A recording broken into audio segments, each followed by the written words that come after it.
kas tead, kui armas on mu vasikas? Meie elame ka siin. Ja mina olen Eesti suurim. Ei nad tea ja sellepärast just Tule meile külla.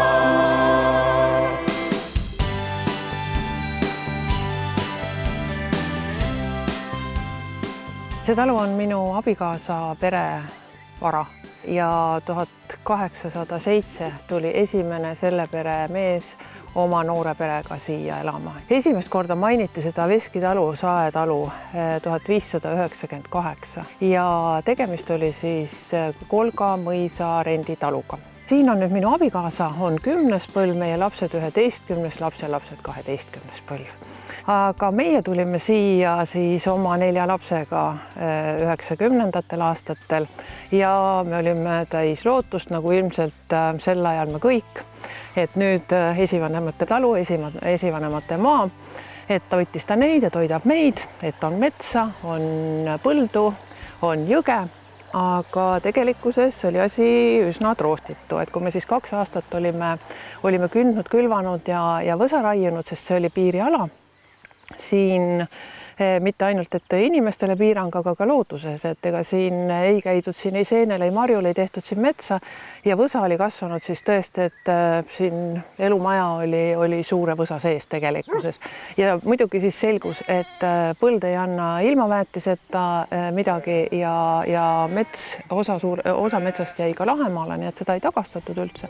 Et niisiis oligi, et me seisime silmitsi olukorraga, kus tuli minna tööle. Ja tööle minna siis, kuna Kolgas töökohti ei olnud, siis tuli minna linna. Ja kõige kurvem minu jaoks oleks siis olnud see situatsioon, kus meie talu on muutunud meie magamistoaks. Ja siis hakkasime mõtlema, mis ja kuidas oleks siis see väljapäästev loom, et selge on see, et on vaja looma, kes sööks võsa. Ja nii me siis jõudsimegi maalamba juurde. Ja maalammas on nüüd siis meid juba aidanud üle 13 aasta. Ja need maalambad on kogutud siia siis erinevatest karjadest, erinevatest peredest, Eesti erinevatest otstest, et nii siis on nad leitud ja me püüame neid säilitada siis sellistena, nagu nad leitud olid.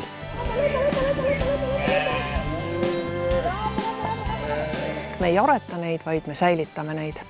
Ja meie eesmärk siis maalammas on põlistõug. Siinsed maalambad kuuluvad Põhja-Euroopa lühisavalammaste perekonda ja nad on meie kultuurikandjad. Et tegelikult on nad ju meie esivanematega koos olnud nii kaua, kui meie esivanemad siin on üldse paigal olnud. Ja meil on ka maakanad. Me tunneme siin igal hetkel oma juuri. Et kui me vaatame ükskõik kus suunas, vaatan õunapuud, vaatan seda leinakaske siin, vaatan tädi istutatud hortensiat, siis minevik on olemas ja minevik ei kao, minevik on meiega koos.